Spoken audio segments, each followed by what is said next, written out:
huida de la materialidad hacia planos excesivamente simbólicos en psicoanálisis, no me convence del todo. Al final estamos atados a un cuerpo también, ¿no? Hay una característica del psiquismo que consiste, en mi manera de verlo, en que se fragua en una interrelación entre relación externa e interna, que hace que sea imposible solamente interiorizarse, mucho menos ahora tal vez, pero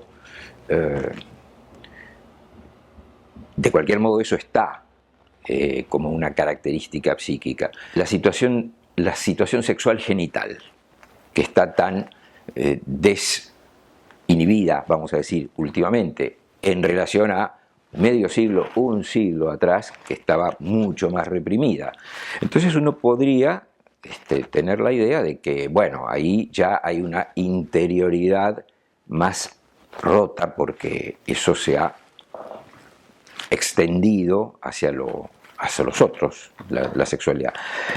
Pero resulta que hay un corrimiento, y entonces, si bien hay una sexualidad mucho más manifiesta, por otro lado, la corriente afectiva que la acompaña sigue teniendo sus inhibiciones,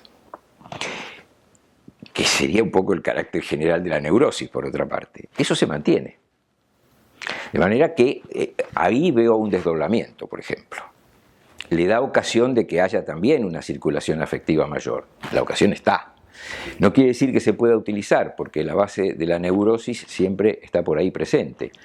También se podría apuntar esto, que hay otras áreas que por ahí antes no eran tan reprimidas y ahora lo son más.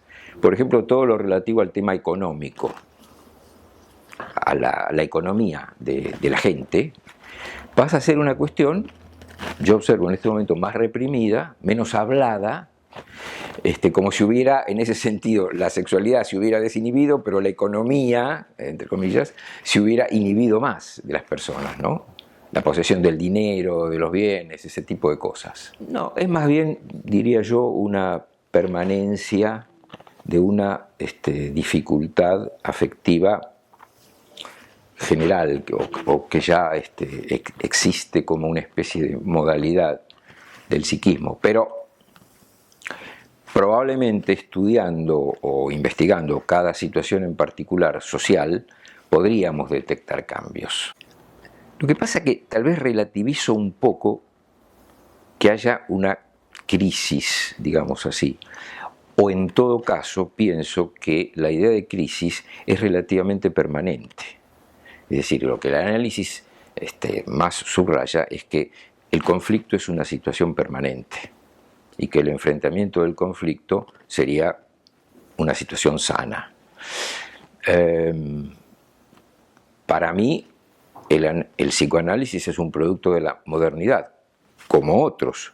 Ahora, si ubico la modernidad, por ejemplo, muy ampliamente, entre fines de la época feudal y comienzos de la era industrial, yo diría, bueno, muchas cosas de la modernidad que empezaron ahí se fueron transformando a lo largo del tiempo.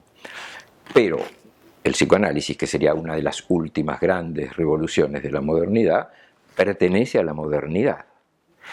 A veces me da la impresión de que poner las cosas demasiado en términos de crisis implicaría, bueno, la crítica posmoderna, en el sentido de que la modernidad se hubiera terminado, supongamos, y entró en crisis. Yo eso no lo veo tan así, me parece como que la modernidad sigue. Lo que ocurre es que hay transformaciones permanentes que enfrentar, precisamente producidas por la propia modernidad. El propio psicoanálisis de la modernidad, por ejemplo, creó un tipo de epistemología completamente diferente al de las ciencias exactas, que también provienen del comienzo de la época científica. Y hubo que, y no se logró del todo todavía, me parece a mí, ubicar esta epistemología, que es igualmente científica, pero diferente a la de las ciencias exactas, en el campo de ciencias sociales, historia, psicoanálisis. No hay esa unidad monolítica en la que hay que creer o que hay que mantener, o una estabilidad tipo burguesa, no digo burguesa en sentido económico, por ejemplo, sino aún en términos filosóficos, ¿no? La idea de que todo tiene que estar más o menos inmóvil y mantenerse siempre quieto. Me parece que como una integración tan dinámica que casi se aleja del concepto de integración como llegar a una cierta unidad más o menos estabilizada. Es una integración que implica una permanente lucha entre las cosas diferentes que componen al sujeto. De tal manera que, en todo caso, es un trabajo más o menos permanente, no un punto de llegada. Se podría confundir también con la llegada a un punto de verdad en la modernidad, ¿no? Como una verdad más o menos establecida.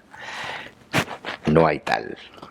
La verdad permanentemente requiere un trabajo para llegar a ella, reemplazarla por otras nuevas aproximaciones. O sea, es un trabajo iterativo y de alguna manera permanente para llegar a algo que sea verdad provisoriamente.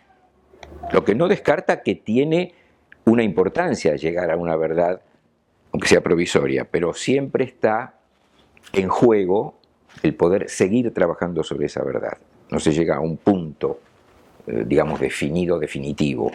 Yo no hago una diferencia muy grande, digamos, tomando lo contemporáneo como una cosa que existe en este momento, obviamente, pero que se inscribe en un arco de tiempo, donde están una cantidad de transformaciones. Y eso sería modernidad. Este soy yo, la identidad. Hay un intento del sujeto permanente de suponer que este es él.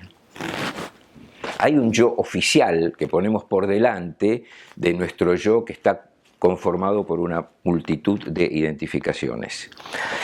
Ese yo oficial trata de imponerse, porque es lo que permite cierta circulación social, pero el que se define por eso y nada más, y no conoce toda la fragmentariedad que tiene adentro, y queda con una especie de yo protésico, que es casi un artificio, y que cambian las maneras con las cuales la gente se defiende de los conflictos. Si lo planteas en términos de psicopatología, diría, los conflictos más o menos siguen siendo los mismos, pero las maneras de ejercer una defensa frente a los conflictos cambian. Y como la defensa es lo que le da a la enfermedad el carácter formal más visible, entonces, por supuesto, se nota más las defensas. Ejemplo, más o menos clásico, uno ya no ve crisis de histeria al estilo de la época de Freud, pero sin esa manifestación estentoria uno ve vidas muy apagadas porque están permanentemente gastándose en acomodaciones afectivas que no resultan, una cosa así, ¿no?